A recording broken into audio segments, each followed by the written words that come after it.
হয়তো বরিশাল ৫ আসনে শাইখে চরমোনাই আর নির্বাচন করতে যাচ্ছেন না। শাইখে চরমোনাই ইতিপূর্বে বরিশাল ৫ আসন নিয়ে অনেক কষ্ট করেছেন, অনেক ক্লেশ করেছেন।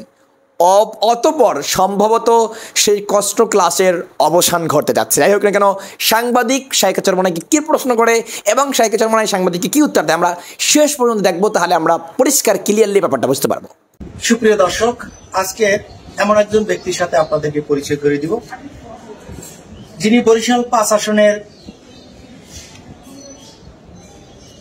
সংসদ সদস্য প্রার্থী, বাংলাদেশ ইসলামী আন্দোলন সংগঠনের যিনি মনোনীত প্রার্থী শাইখে চরমোনাই নায়েবে আমির মুফতি ফয়জুল করিম সাহেব। আজকে আমরা তার সাথে কথা বলবো। হুজুর কেমন আছেন? আমরা আপনার কাছে শুরুতেই জানতে চাই যে এবারে নির্বাচনটা কেমন নির্বাচন চাচ্ছেন এবং ব্যালটে নির্বাচন চাচ্ছেন না পিআরএ নির্বাচন চাচ্ছেন? যদি পিআরএ নির্বাচন চাচ্ছেন তাহলে কেন পিআরএ চাচ্ছেন, ব্যালট কেন চাচ্ছেন না? ব্যালট তো পিআর হোক আর নন পিআর হোক, ব্যালট তো নির্বাচন হবে। মানে বর্তমান প্রচলিত নির্বাচনের কথা বলছেন হয়তো আপনি। জি, আমার পিআর নির্বাচন চাই।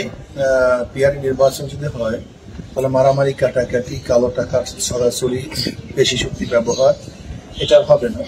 এবং ভালো ভালো লোকগুলি তো সংসদে যেতে পারবে এবং জাতীয় একটা সরকার গঠন হবে, যে জাতীয় সরকারের মাধ্যমে সমস্ত মানুষ, সমস্ত আদর্শের মানুষ, সমস্ত নীতির মানুষগুলি সংসদে অংশগ্রহণ করতে পারবে। যাতে একটা কাম্যমানের সংসদ গঠিত, যেখানে সমস্ত মতের, আদর্শের, সমস্ত ধর্মের মানুষ অংশগ্রহণ করবে।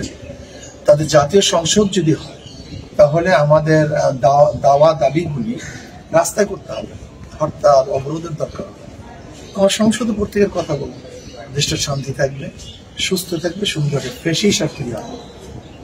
সবাই পরামর্শ ভিত্তিক দৃষ্টিকে করার চেষ্টা করবে, এর জন্য পিআর সিস্টেম চলছে এবং কার ভোট পচবে না, নষ্ট হবে না, সবাই ভোট কাজে লাগবে, এর জন্য পিআর সিস্টেম করছে।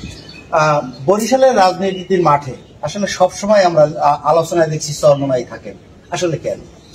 না, এটা তো চরমোনাই দেখেন, যদিও বরিশাল ৫ আসনে আমি নির্বাচন বিগত দিনে করেছিলাম, কিন্তু সুষ্ঠু ভোট না হওয়ার কারণে হয়তো বা হাত পাতা বিজয় অর্জন করতে পারেনি। চরমোনাই তো আসলে সূত্রাগার ইসলামী আন্দোলন, এখান থেকে জন্ম হয়েছে। সেখানে বরিশালের সমস্ত মানুষের আসলে তো এমনিতে ইসলামী আন্দোলনের পক্ষে থাকা উচিত ছিল, যেহেতু এটা তাদেরই সংকট, তাদের এলাকার সংকট। কিন্তু হয়তোবা কেউ হয়তোবা এটাকে গ্রহণ করছে না। কেন করছে না আমি জানি না, যৌক্তিক কোনো কারণ আমি দেখছি না। তবে আমি আহ্বান করব যে যেহেতু চরমোনাই এটা ইসলামী আন্দোলনের আমিরের জন্মস্থান এবং এখান থেকেই বাংলাদেশের গোটা দুনিয়ার মধ্যে আজকে ইসলামী আন্দোলন ছড়িয়ে পড়ছে, সেহেতু বরিশালবাসীকে আমি আহ্বান করব তারা যেন সবাই ইসলামী আন্দোলনের পক্ষেই থাকে, হাত পাতে। ইসলামী আন্দোলনকে কেন জনগণ ভোট দেবে? ইসলামী আন্দোলন ভোট দেবে দুইটা কারণে, দুনিয়াতে শান্তি আর ইসলাম শুধু দুনিয়া দুনিয়া দুনিয়া দুনিয়া করে না, তার উভয় কথা বলে। একজন মুসলমানের কিন্তু শুধু দুনিয়া নিয়ে চিন্তা ভাবনা করে, এটা মুসলমানের দায়িত্ব না। যেমন আমরা দোয়ার সময় বলি রব্বানা আতিনা ফিদ দুনিয়া হাসানাতাও ওয়া ফিল আখিরাতি হাসানাতাও ওয়া কিনা আযাবান্নার।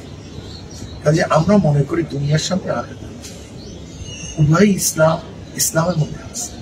অন্য কোন আদর্শের মধ্যে দুনিয়ার শান্তি আখিরাতের মুক্তি নেই। হয়তো তারা দুনিয়ার কথা বলবে কিন্তু দুনিয়া তো শান্তি দেবে, তাদের আদর্শ মানুষকে দুনিয়া তো শান্তি দেবে। যদি ইসলাম ক্ষমতায় যায় তাহলে আমি মনে করি দুনিয়া তো শান্তি আখিরাত। এবং যদি ইসলাম ক্ষমতায় যায়, হাত পাকা ক্ষমতায় যায়, তাহলে আমি মনে করি জনগণের যে প্রাপ্তি, তাদের দ্বারে সেই প্রাপ্তি বোঝানোর চেষ্টা করা, এর জন্য ইসলামী আন্দোলন। বরিশাল ৫ আসন থেকে আপনি নির্বাচিত হলেন, আসলে আপনার স্বপ্ন? দেখেন, আমি এখনো নির্বাচন করব কি করবো সিদ্ধান্ত এখন আমি নেই।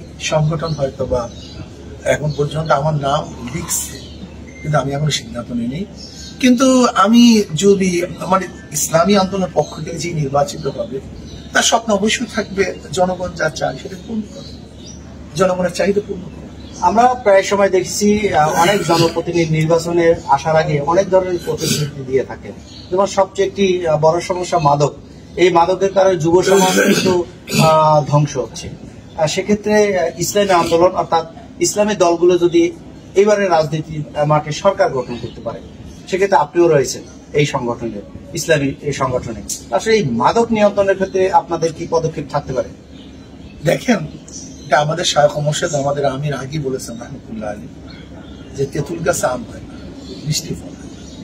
2 নম্বর জমিতে 1 নম্বর ফসল। আপনারা যাদেরকে নির্বাচিত করেন তারা মিথ্যা কথা, তারা নিজেই তো মাদকের সাথে সম্পৃক্ত, তাদের নিজেরাই মাদক চোরাচালান করে, তাদের লোকজন করে, তারা মাদক নিয়ন্ত্রণ করবে কিভাবে? একজন মিথ্যুক ব্যক্তির কথা শুনে আপনারা যদি মনে করেন সে ভবিষ্যতে তার কথাকে সত্যে পরিণত করবে, এর চেয়ে বড় ধোঁকাবাজ দুনিয়াতে। এর জন্য দেখতে হবে লিডারের অবস্থা, এই লিডারকে মিথ্যাবাজ কি মিথ্যাবাজ, তার চরিত্র অবস্থা। যদি সে ভালো হয় তার কমিটমেন্ট গুলি ঠিক হবে, যদি সে খারাপ হয় তার কমিটমেন্ট সব মিথ্যা হবে।